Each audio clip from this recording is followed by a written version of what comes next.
weapons and military simulation tester Jacob Maker inherits Mesopotamian bees from his cinematographer grandfather and believes that the bees are speaking to him. Guided by the mental vision of a mind's television created by the bees, Jacob travels through the desert, seeking the bees' origins, which will lead him to the centre of the earth to be reborn at the planet of the dead there, as long as he can successfully kill his target, fulfilling his own Cain and Abel prophecy. This is video artist David Blair's Wax on the discovery of television among the bees, a non-linear riddle of a film drenched in distinctly early 90s digital animation effects, skewering conventions of narrative and documentary cinema via a voiceover narration recollecting fictitious people and events so dense in multi-layered digressions that Wax becomes a genuine challenge to follow on each of its own elaborate concepts, becoming a visually alluring, retro stream of consciousness creation that is bound to perplex almost anybody who watches it. Wax, or the discovery of television among the bees, may be a niche creation, but it also boasts a historic technological significance. One of the first independent films to be edited with a non-linear editing system, David Blair's film is also the first movie to be live-streamed online back in 1993. Sean Benjamin elaborates on how exactly this happened in his article on Wax for Screenslate, stating that, after first premiering on German television channel ZDF in October 1991, Wax became a darling of the film and new media festival circuits, ultimately playing galleries and theatres in 26 US cities, as well as Japan and Australia, even being transferred, somewhat ironically, to 16mm for limited screenings in 1993. Wax continued to flay the boundaries of its representation when an acquaintance of Blair's at the Amiga computer store in the East Village put Wax in a VHS machine connected to a Silicon graphics machine, connected to a T1 line, connected to the M-Bone, at the Sun Microsystems headquarters, where it officially became the first movie streamed on the internet, seen at the time only by a few dozen nerds at literally 2 frames per second. It may not sound impressive by today's standards when films and video games can be streamed from almost every device, instantly, but Wax became an unexpected underground technical trailblazer, even if 2 frames per second sounds like a laborious way of viewing such a puzzling film. Wax, or the discovery of television among the bees, crafts its own mythology of non-reality, an otherworldly new age cinema of non-linearity, where time bends and folds, like the film often visually does itself.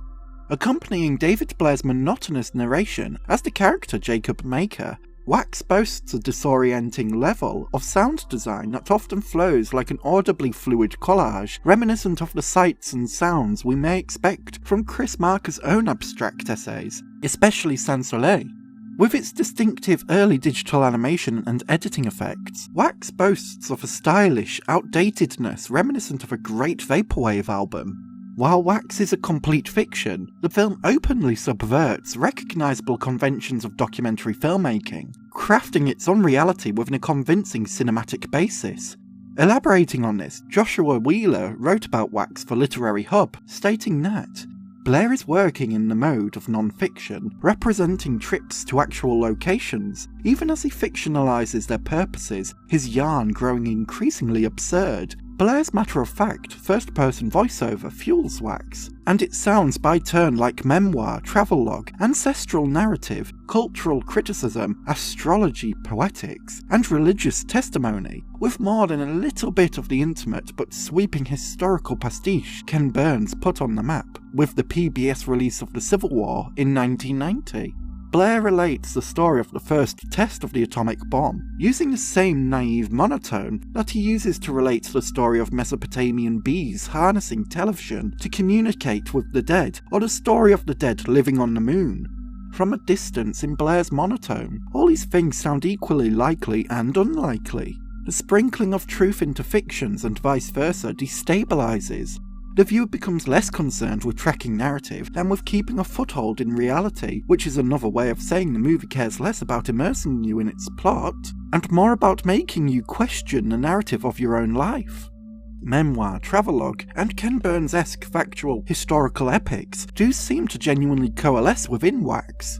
The monotonous voiceover that becomes so easy to lose track of, the numerous New Mexico locations with historic relevancy to the atomic warfare testing, and Wax presents itself like a factual retelling of Jacob Maker's life, even if that life is transformed with complex digressions and absurd ponderings. It still resembles a loose take on a memoir.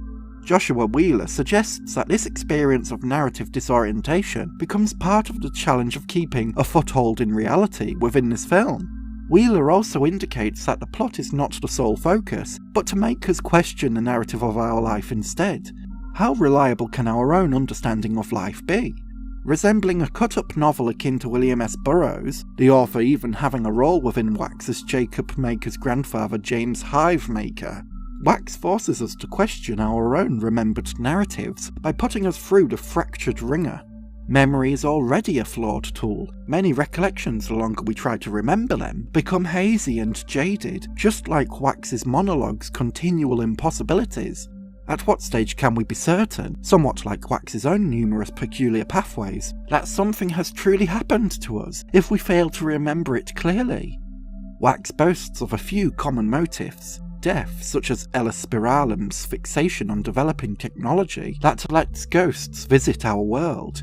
Birth, such as Jacob Maker's eventual rebirth as two scientists. The future of communicative possibilities, such as the titular television, a creation made by the bees, like a mental image of things yet to come, a spiritual prophecy of sorts. And even the biblical tale of Cain and Abel, where Cain kills his brother Abel out of jealous rage over God's acceptance of Abel's sacrifice over his own, a tale steeped in jealousy and the anger within deeply held religious beliefs, not unlike Jacob's final job before he can be reborn, to kill. Stringing these motifs together into a coherent timeline is unlikely, as each narrative thread overlaps into the next so swiftly it's difficult to keep up. But if Joshua Wheeler suggests that Wax is a film which questions our own personal life narratives, then thematic ideas of death, rebirth, the future, and jealousy seems to also indicate perplexing curiosity towards our spiritual and celestial being too. If memory and life can become unreliable, then Wax's Jacob Maker's ongoing experience seems to propose that death, rebirth, and the cosmos is never entirely definite either. In conclusion, David Blair's Wax, or the discovery of television among the bees, is an ever-increasingly nonsensical odyssey presented as a fusion of documentary genres, memoirs, travelogue, portrait study, history, and spiritual examination. But within these lofty, dizzying heights, David Blair's film also suggests a sense of unreliability with our own eyes, our memories, and possibly even existence when we find ourselves incapable of piecing together his peculiar jigsaw. Stylish in its earnest visual outdatedness, it's fair to say that you've seen nothing like Wax. A special thank you to my incredible tier Patreon supporter Gil, and my super tier Patreon supporter Constantine Bombelli.